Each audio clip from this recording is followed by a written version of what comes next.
This is Talent in the Age of AI, the podcast helping leaders navigate what AI means for their people, their culture, and their future. We talk with the thinkers and practitioners shaping how we work, learn, and lead, and what it takes to keep talent growing in a world that's constantly changing. We create, curate, and connect the insights and the community that helps leaders build AI confidence in themselves and in their teams. Let's dive in. Hello, and welcome to the Talent in the Age of AI podcast, where we bring you the most current and relevant information in one of the fastest growing resources in our industry today about who is using AI in organizations around the globe, how it's working for them, and what are kind of the secrets to the success. And I have a guest today that's going to tell you, I'm not sure it's such a big secret, but it's a discipline of action, and it doesn't really involve tools. I'm going to give you a little hint about that. Our producer and partner in this in the Age of AI podcast is Brianna Jovan, the owner and producer of What's Good Productions. Could not do this without her, so of course I want to give her a shout out. So on to our guest today, Geoff Woods. He's the author of AI-Driven Leader, Harnessing AI to Make Faster, Smarter Decisions. What would you call it, Geoff? The enhanced version, the updated version? Yes. Is out today. When you're listening to this, you can scoop it up on Audible, Amazon, Kindle, and in hardcover. If you're the one still traveling in airports, I'm sorry for you, but you can grab his book and make your flight go faster. And in most bookstores around the nation. So great success on a book that's chock full of relevant ideas, and he really falls smack into what we aim to do as we provide you with the people with their finger on the pulse. Before I introduce you to Geoff, I want to brag a little bit about him. His company is called AI Leadership. And you talk about someone who was ahead of the curve. He named his company years ago knowing this would be a thing, and he was right. And it sure is. He's previously been a chief growth officer of a now billion-dollar company, so I think he knows what he's talking about in terms of growth. He offers interactive keynotes and leadership sessions that create clarity and spark action, accelerating your journey to be an AI-driven organization. And he's working with big global brands, names like Air Canada, T-Mobile, Herbalife, to collapse their time to market on AI. And I think that's really important, and I'm going to precede what Geoff talks to you about. This is really about saving time to get moving, because none of us have time to waste or take or toil, and a lot of us are. So, without further ado, Geoff Woods, welcome, and thank you for being with us today. Yeah, thank you for having me, Wendy. It's a pleasure to be here. Tell me more. Did I get your introduction sort of right? You did great. Thank you. Thank you. Well, I discovered Geoff when he was on a podcast from a fellow cohort of mine and someone on the advisory board of Talent in the Age of AI. And I love the name of your book. I love the content, and I loved briefing with you to talk about If I'm not mistaken, Geoff, you told me there are a lot of executives that know they need to infuse AI in their organizations, but they themselves aren't really there yet. And another guest that I had said, employees want to be led. They know they should use it. They want to use it. Maybe they are using it on that thing called their phone. But it would be better if the C-level folks led the way in how to use it toward what end, not necessarily the tool. I read recently where you said, okay, if you introduce a new policy and procedure, that's not exactly a strategy. So I'm going to tee up that and shut up now so that you can kind of share your wisdom with our viewers who might be people on that edge going, I don't really know how to infuse this, where to start. Where should they start? Sure. Well, when I think about where the market is today, every leader knows AI is the future. Most leaders think they've started. And deep down, they really feel like they're falling behind. My wording was very purposeful there, Wendy. I said they think they've started. And the reason I say that is because they're confusing access with true adoption. They're going, oh, everybody has Copilot. We gave everybody ChatGPT. And the truth is, they all know their organization is going to be an AI-driven organization. Yet is every leader on the executive team personally leading by example, harnessing the technology every day to make themselves more impactful so then they can cast that vision for others from a place of practice rather than theory? No. They're saying, go use AI. That's their job. I argue the complete opposite. And I think that's because they think that they have to become an AI expert, which is not true.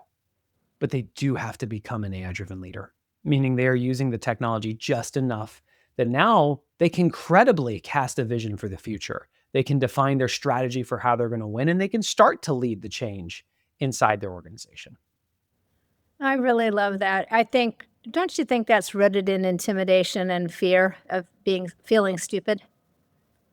Or is Maybe. that some of it? I think for some that's true, but I think for some they just don't know where to start. Okay. I interviewed over 200 executives when I was writing The AI-Driven Leader. 100% of the time said AI was the future. 100% said they would adopt it. Less than 5% had done anything at that time. And Wow. the reason why is they just didn't know how. Now they've sat in these trainings. Now they feel like they've sat in more trainings than before, but nobody has been able to make it feel relevant to them at their level or make it practical and applicable enough that it actually warranted changing. And my book fixed that. And I think that's because people are using this for the tactical things that really don't matter.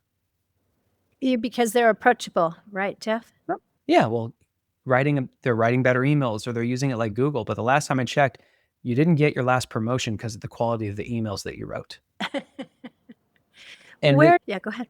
and then I experienced this myself when I was this chief growth officer for this public company out of India. I saw ChatGPT 2 weeks after it hit the world.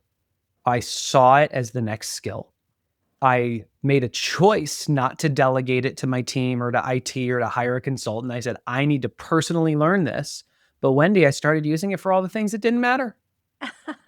I'm writing better emails. I'm using it like Google, and I'm going, this is not what's going to drive value. And so I asked a different question. What are the things that I have to do as a leader that actually it's the difference that makes the difference?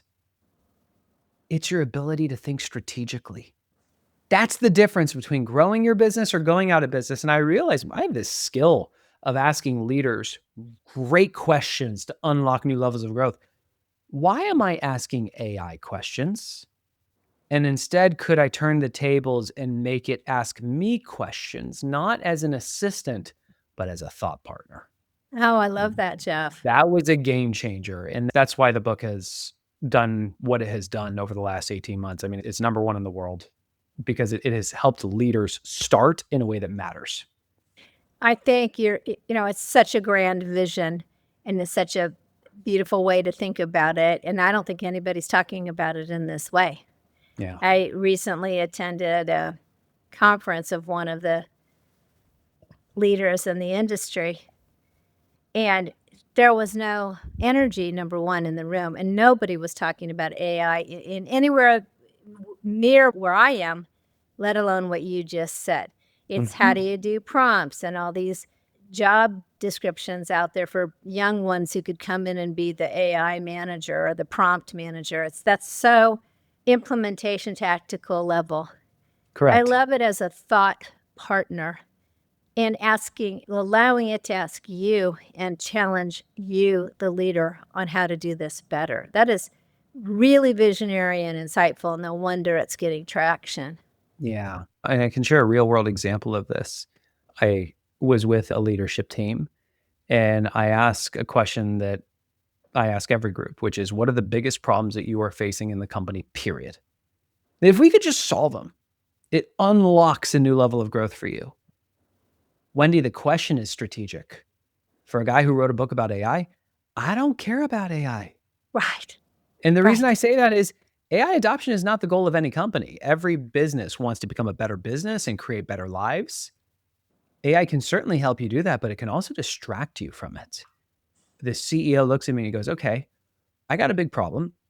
I run a manufacturing company here in the US. I leased all this capital equipment from a company in Japan, but things have really shifted in the market. The debt structure is killing us. We're going bankrupt if we can't get it restructured. And I asked him what he'd done. He goes, man, I feel like I've tried everything. I've hired all the consultants. I've deployed these 5 strategies. He's walked me through all of them.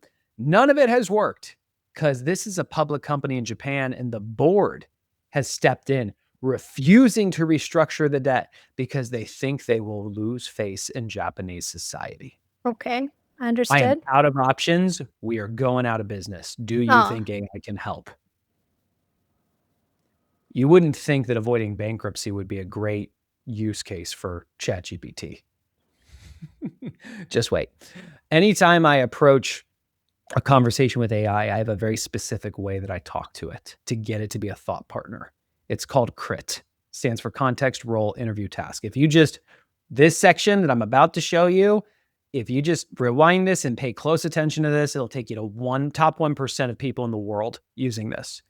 And You by give the AI, way, yeah. it's in your book and a worksheet in your book because Oh yeah, yeah. because I've downloaded your book and listened. Okay, keep Oh, yeah. talking. Context. You give AI lots of context about the situation because while it's been trained on the information of the world, it doesn't know you, your business, the way you do. You got to give it lots of context. Okay. Role. This is where you tell AI the kind of experts you want it to be. Who do you want it to be to advise you in this situation? But the I is interview. I don't ask AI questions. I make it ask me questions to gain deeper context, and then gosh. it can accomplish the task, which is whatever I want it to do. So I'm about to rattle off the crit that I wrote, and ask yourself as you listen to this, is this how I write my prompts? Okay. Context. I'm a manufacturing CEO. I leased all this capital equipment from a company in Japan. Things have shifted in the market. Debt structure is killing us. We're going to go bankrupt if we can't get it restructured. I've tried everything. Here's the 5 strategies I've deployed. 1, 2, 3, 4, 5. None of it has worked because this is a public company in Japan. The board is refusing to restructure the debt because they think they'll lose face in Japanese society. I'm out of options. We are going out of business unless AI can help. Your role is to act as an investment banker with deep expertise in restructuring debt. Interview me. Your role, the R. Your role. Interview me. Ask me 1 question at a time, up to 5 questions to gain deeper context. Then your task is to give me the top 5 non-obvious, high-impact strategies I can deploy to get the debt restructured. Wow. That's crit. Context, role, interview, task. Pop quiz. Wendy, how many books do you think you've read in your life? Oh, 200. Cool. I want you to think of every book you've ever picked up or downloaded, every word you've ever consumed. What % of that collective knowledge do you think you can recall and apply right now? Oh, 10% would be generous. Isn't it interesting? We have been as successful as we've been, even though we can only recall the minority of what we've learned, which is the minority of the information of the world. These models have been trained on 500 million books worth of data. How long do you think it took AI to read through 500 million books to understand how an investment banker with deep expertise in restructuring debt, who also knew 2,000 years of Japanese culture and history, would think, act, simulate that person, and ask the first question? 3 minutes. Under a second. What? That is why this technology is so powerful. And if you're using it like Google, why you're shortchanging yourself. The first question it asked was, do you have any relationships with any other influential executives in Japan that the board would respect? The CEO looks at me and goes, whoa, great question. I would have never asked that. Oh my gosh, I do. AI asks 2 more questions like that before it turns the tables and goes, okay, here's your strategies. The number 1 recommendation, it titled the Saving Face Consortium.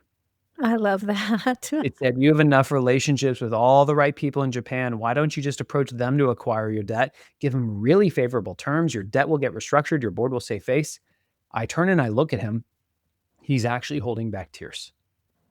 And he very vulnerably looks at the people in the room and admits, I haven't slept in 90 days. I've been making peace with the fact that we are going out of business, but in less than 10 minutes, I got hope. 2 weeks later, my phone rings. It's a text message from him. It says, the ball is moving. I actually think this is going to get done.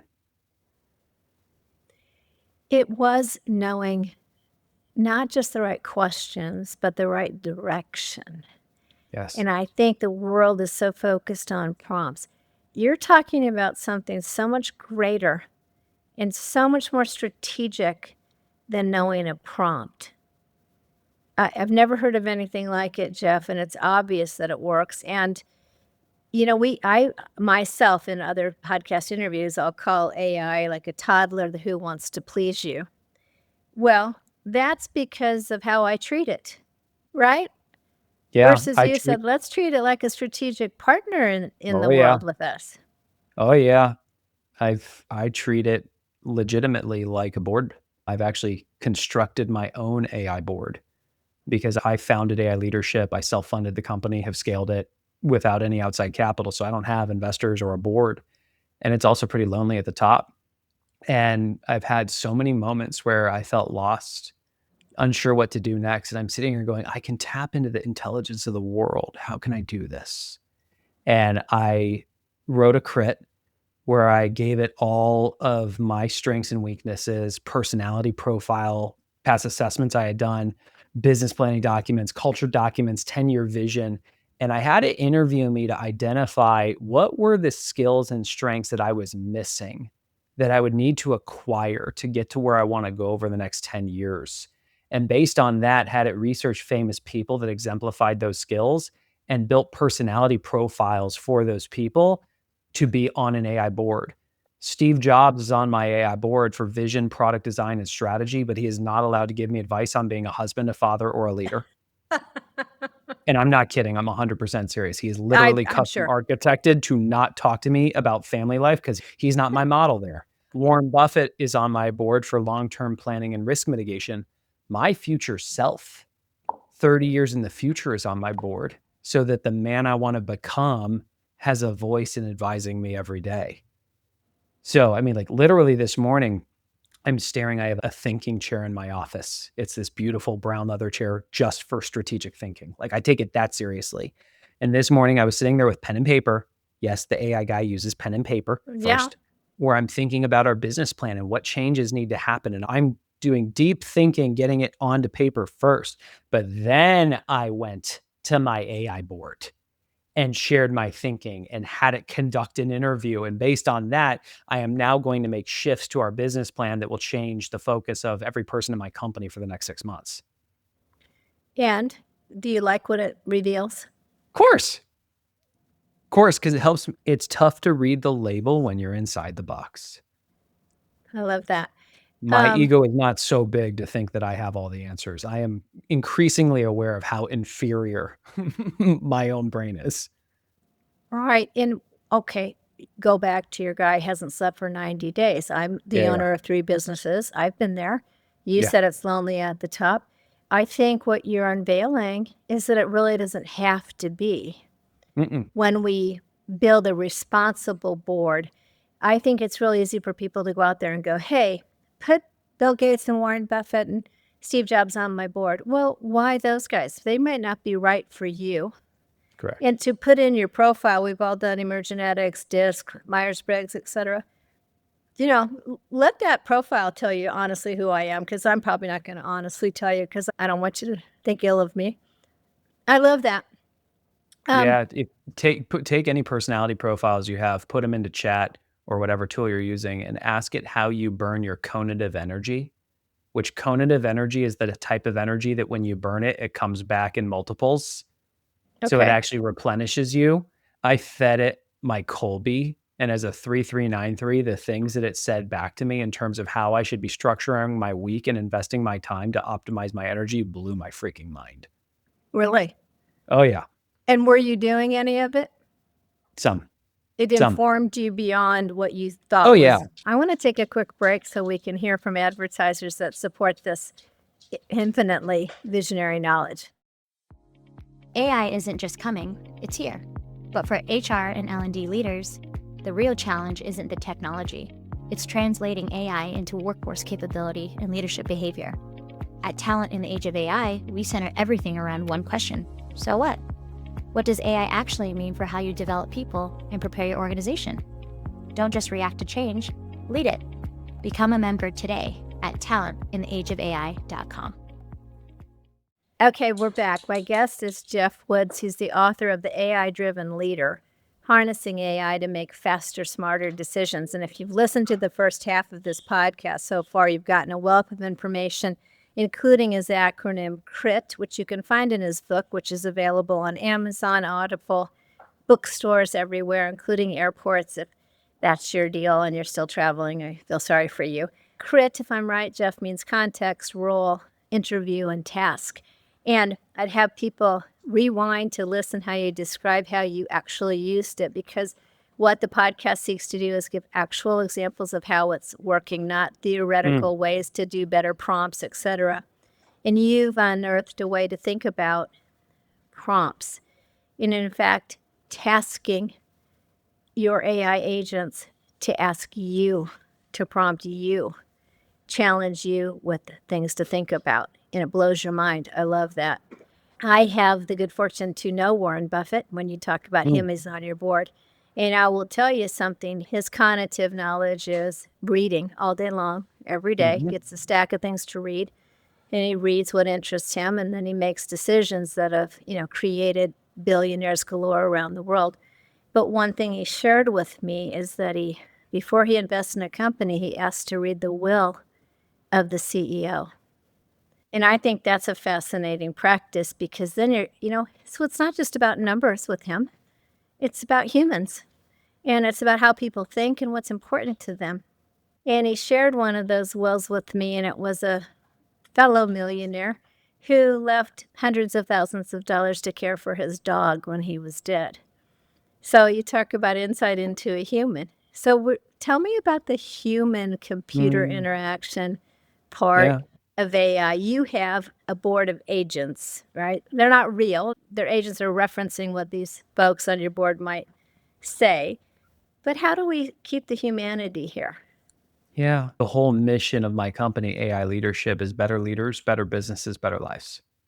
Okay. I was really clear. Like there's so much fear around, is this going to replace me? I think the questions we ask ourselves are tremendously powerful. And if you ask a question like, how can AI replace me? I'm pretty confident you can find an answer to that question. But what if you asked a better one? What if you asked, how might AI make me irreplaceable? I also bet you can find an answer to that question. I choose to ask the second. And by the way, I did this. My former life, I was an executive coach. I got paid to ask leaders great questions to unlock new levels of growth. The moment I realized, Wendy, that AI could ask the same questions or better ones than me, I was scared, because I went, it's gonna take my job. But then I paid attention to mindset and said, okay, am I asking the right questions? Am I making the right assumptions? And one of the things I know is that when you look at everything a person does, most people, the majority of their time is spent doing the 80% stuff that only drives 20% of the results. Right. And then the 20% of what they do drives 80% of their results. I've spent a career teaching companies how to focus on the 20%. So I live this deeply. What I also realize is your 80% is usually when you're acting like a machine. Right. We were literally manufactured by our education system to think and act like machines.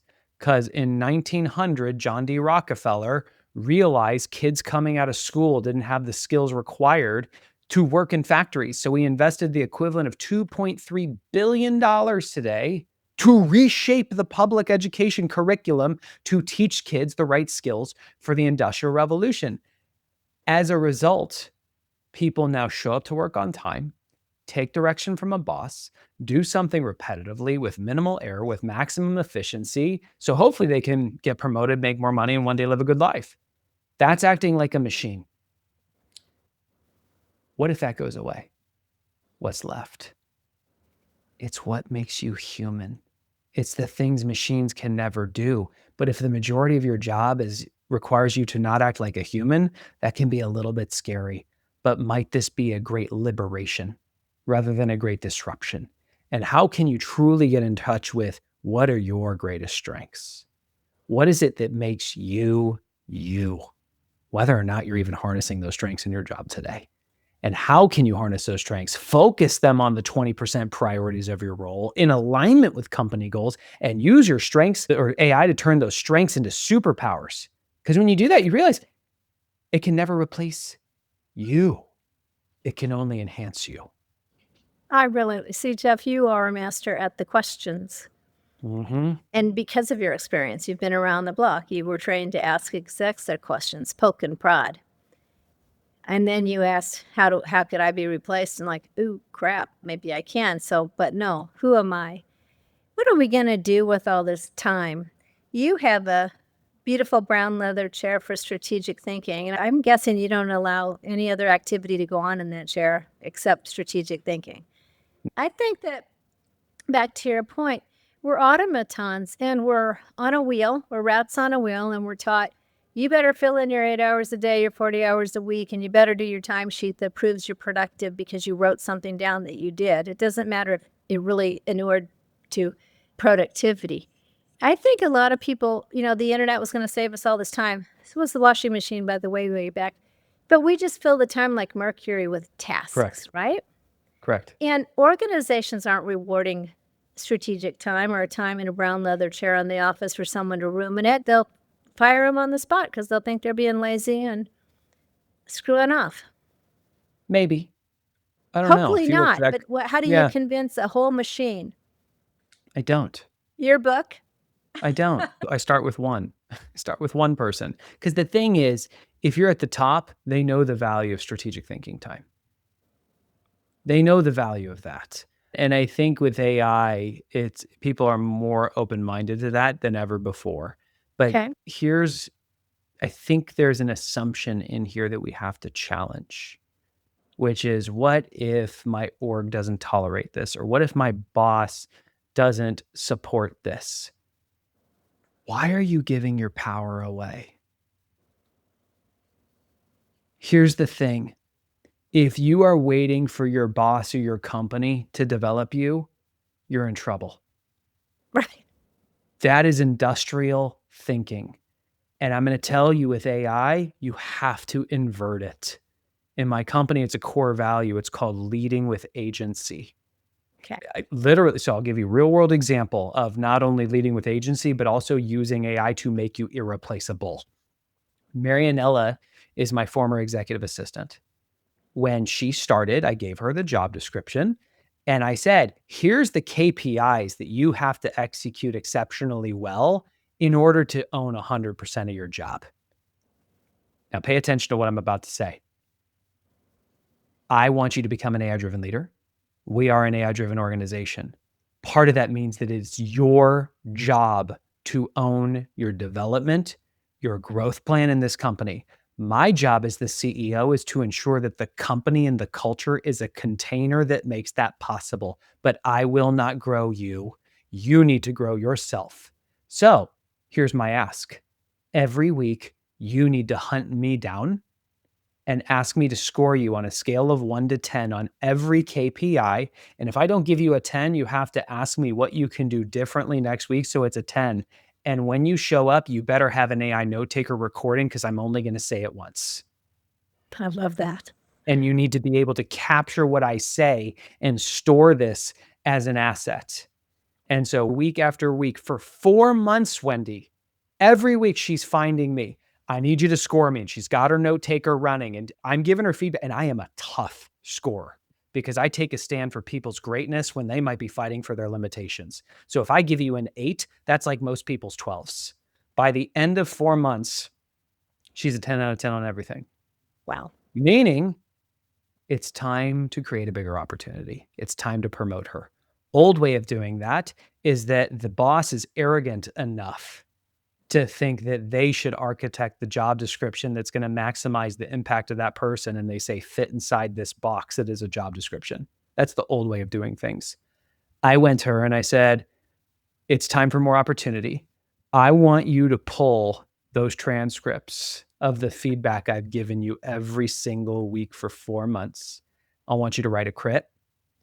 I want you to have AI interview you to help you truly discover what your greatest strengths are, the things that differentiate you from everyone else, and cast a vision for how you can harness those to deliver 10 times to 100 times more value for the company. Bring me that job description.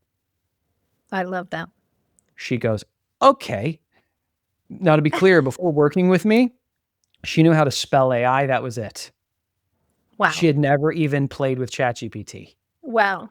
She read the AI-driven leader. She learned crit. Like, she has the same training that you have now.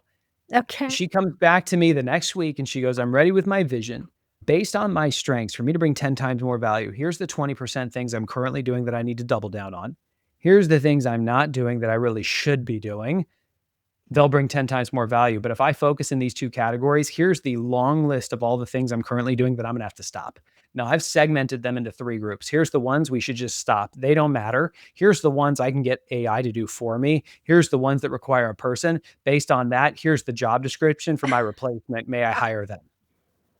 I'm blown away. Right. I would be too. And she goes, I appreciate that, but we're not done yet. Okay. That was my vision for 10 times more value. That's not what you asked. Oh my God. Exactly. And I'm going, oh my God. Yeah. And What have I done? She says, I can't bring 100 times more value unless I make you 100 times more valuable. So here's a prompt I've architected so that Oh AI my will God. interview you to help you cast a vision for how you can bring 100 times more value. Wendy, I go, I can't wait to do this. And she goes, good, you'll do it now. I'll wait.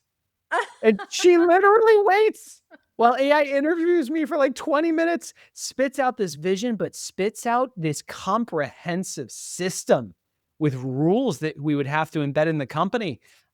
I think this is incredible. And she goes, yeah, we have a problem. I can put all these in place, but you will wiggle out of every rule. I know you. I've studied you for 4 months. You love to break the rules. So don't worry. I've got you. Here's another prompt where AI is going to interview you to identify how you will wiggle out of every rule. And it will build a defense process. So if you ever want to wiggle out of a rule, you're going to have to go through AI first. You got some rails put on you. Oh It's my gosh, phenomenal. this woman, can I have her as my life coach, please? Her job description used to be check my email, manage my calendar, do my 80%. Her job description now, instead of executive assistant, she is now executive multiplier. She is to make me 100 times more valuable. She runs our advisory practice for Latin America, and she runs our internal systems for rhythm of the business and culture. Oh my gosh. If I had tried, Wendy, to create her next job description, Yeah. it wouldn't have even been a fraction of what she came up with. Unbelievable. Talk about a great development story. Is she replaceable? No. I mean, her practice might be the methods that she used. Yeah. I mean, that, and as I reflect on that, I find myself thinking, I look at every human in a company as the greatest investment that you could be making. But have you as a company set up the company and the culture so that there is an environment where they can deliver the infinite return, or are you getting a 2%, 5%, 10% return back and going, great, I'm beating the S&P, woohoo. I think it's time for us to raise our standards and also to empower our people to lead with agency. I think it is a disruption. You said it's absolutely innovation, exciting, inspirational. But I think all bets are off. Everything has changed. COVID changed everything, but AI and this use of it, but not enough have adopted that manner of use. She is absolutely a multiplier. And her leap to not just multiply herself and her abilities, but yours and those around her, what an amazing asset in this world. Yeah. And And your and that's group is not think about things like nobody's thinking about them, Geoff. and that's not a case study of one. She's not the Okay. only one that has happened with inside my company. So this is a repeat story. How do you work with organizations? Do you go in and help them build something like, what's her name? Marielle? What's her name? Marianella. Marianella. Yeah, so there's 2 things we do. One, we solve the problem that exists that every leadership team is saying we're going to be AI driven, but they're not doing it themselves. Okay. We are the best in the world at executive training and actually galvanizing the executive team so they become AI driven leaders. Not just at training, we shift who they become and how they personally use AI. We're world class at that. And then we focus on what is timeless when it comes to driving growth of a company. which is using AI to align strategy and execution to accelerate growth. So we don't go into the what's the latest use case game, because honestly, most of it doesn't matter. It's why so many companies saying, well, we're investing so much money in use cases, the ROI is questionable. It's because you led with technology and not strategy. You had a solution and you were in search of a problem, versus we work with the executive team and harness AI to unlock the true intelligence of a leadership group, to align them on strategy and make sure that their strategy is defensible in an AI-driven world. And then what is the plan that you have to execute, and how do you harness AI to drive faster, smarter execution throughout the workforce? Do you go all over the world and do it? Mostly US based, but yeah, I Okay. mean, I'm going to Mexico and Poland next week. Okay, cool. So your book is The AI-Driven Leader, and its latest update is out now, or will be by the time Yeah, this is published in July. yeah. Fantastic. Congratulations on that. And it's in hard copy, which is so cool because some of us still really like to hold a book and hang on to it. And I have listened to it a couple times and done the worksheets on it, and it's so helpful. But it's really helpful to hear you talk about it too, Geoff, and give these examples with so much enthusiasm and inspiration today. What's the number one piece of advice you could give our listeners today? They're C-level, they're CLOs, they're talent development folks. Yeah. Your job is not to become an AI expert, but it is to become an AI-driven leader, meaning you need to personally be using it every day to set the example for your organization, not because you're going to go and build all these agents and do all that stuff. Use it to elevate how you think. Use it to transform how you lead so that you can set the tone for the organization. That's what really matters. And I would encourage you to stop asking AI questions like it's Google, and Right. start having it ask you questions like a thought partner to help you solve your most complicated problems. Same piece of technology, wildly different outcome.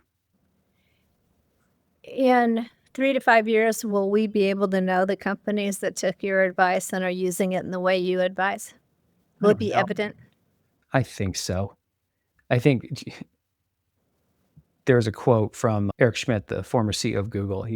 I'm paraphrasing here, but he said, pretty much everything you know about how your company runs will be different within 5 years. Not 10, 5. I'm And when sure. he said that, I visualized this tidal wave. And I'm thinking to myself, okay, I'm a founder, I'm a CEO. If I hear there's a tidal wave coming that could literally change everything I know about how my company operates, does that sound like something that I delegate? Does that sound like something that I say, ooh, IT will handle that one, or let me I hire a consultant? No, I would be clearing the decks to learn as fast as possible. How am I going to ride this wave and not get crushed by it? By the way, he said that over 2 years ago. So you don't even have 5 years left. I don't even think you have 3 years left at this point with the pace at which I'm seeing things move. So it's tough for me to say 3 to 5 years from now, Wendy, but I do think right now the companies that are going to win are not the companies that have built an AI task force and have identified 100 use cases that they're building. Most of right. those don't think are going to pan out. The ones that will win are the ones where the leadership team took this as a personal initiative to lead by example. They focused on people first, not operations and customer product or service offering first. They focused on elevating the strategic thinking of their workforce, because when you do that, now every person is able to look at operations through a different lens. It's like if you've been living in color your whole life, or in black and white your whole life, and I ask you to describe color, you can't do it. So many leaders are still in black and white, and they're trying to declare how to use AI in their product offering or in their operations, and they're wondering why it's failing. It's like trying to give a speech in Japanese when you don't speak Japanese. You got to learn to speak You're language. plotting through with a rote memory of what may work. I agree with you, Geoff. I really think we will be able to see those companies that just Mm. plow forward. They're on that. What's the fastest train in Japan Hold called? it. Do you know? Yeah, they're on that, and it's exponentially faster when everybody else is still on the old Westerns, one with the car open, and they're trying to decide which car to jump into. And, oh my God, wringing their hands and knowing if it's right. I mean, it will cut the wheat from the chaff, right? It will. But what you're suggesting, what you're teaching, what you're mentoring, what you're infusing can make the difference in survival in this new age. And it is a new age, and it's here upon us. So none of this I'll wait and see. None of this I'll get the right agent, Should I build my own? Is it Claude? Is it Gemini? What do I allow my people to use? Those aren't the questions to be asking at the C-level. Right? I agree. And look, they're like which agent, which platform to use. Like, it's a tactical question to start. The answer is they're all the same, they're all different, and at the beginning, the difference doesn't make the difference. Pick one. Pick one that meets your data and security needs. And I would tell you, get one that doesn't train on your data. I strongly recommend Claude and Chat as the go-to. If you happen to be a Microsoft shop, great, use Copilot. All three of those, you can get to not train on your data. Gemini, you can get to not train on your data. Like, that problem wildly or mostly has now been solved. So now it's like, get out of your own way. Some companies are like, but we have to have a governance policy. My gosh, write a crit. I give you 15 minutes to have a governance policy. You get 15 minutes. Now get your people moving. I love that so much. Geoff, it's just so insightful and so inspiring for me because I'm an optimist and I see it. And I'm so grateful that we found each other and that you shared this 45 minutes of your life and your time with us. And I just can't wait to hear the reaction to this. And I hope you'll come back in, I would say a year, but heck no, that's like 10 years in this world, like 3 months. Yeah. Let's catch up again and see where you are. And, the success of the book just keeps getting better and better. The book is The AI-Driven Leader by Geoff Woods. It's available almost everywhere you download a book or buy a book. And I can't recommend it enough because when you talk about this podcast being a resource to know what to do next, what step to take, who's doing what where, this is what's happening. And Geoff Woods is the leader in making this happen. That's why his company is called AI Leadership. And you can do it too. Just got to get over yourself and just make the leap. Yeah, absolutely. And for those of you who are listening to this, a very humble request. If this episode has brought value to you, the greatest support that you can do for me is not only to buy the book for yourself and your team, leave a review on Amazon, copy that review, post it on LinkedIn. Like right now, we are going for a massive New York Times push. So like every sale in this week counts. So if you do happen to leave a review on Amazon, I read everyone. If you post it on LinkedIn, tag me at Geoff Woods, Geoff with a Geoff Woods. I read and comment on every single thing. It would genuinely mean the world to me. Yes, I second the motion. Please do. And of this episode, please like, share, comment, because we're all trying to help each other in this age of AI, talent in the age of AI. Geoff Woods, thank you so much for being with us today. Really my honor. My pleasure. Thank you. Take good care. Thanks for listening to Talent in the Age of AI. If this conversation gave you new ways to grow in your own work and to better support your people, follow the show and share it with others in your HR and talent network. Members get even more. Full episode transcripts, extended show notes, and companion resources to help you put these insights into action. Learn more and join us at talentintheageofai.com. We're here to help leaders create, curate, and connect what's needed to build tomorrow's workforce today. See you next time.